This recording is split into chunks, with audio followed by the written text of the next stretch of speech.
Have you always wanted to learn how to design book covers? If so, you're in the right place.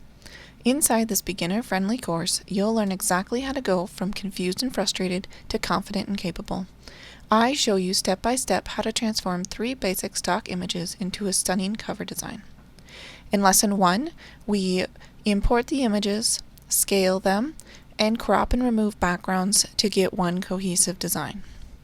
In Lesson 2, we adjust the coloring of the images, create depth using the blur tool, use Camera Raw to enhance the design, and add dynamic shading to create mood.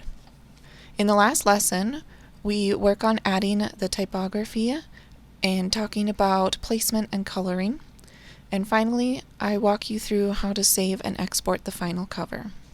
In about 1 hour, you'll have created your first professional book cover design.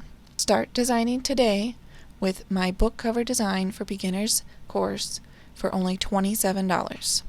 Check out the link below.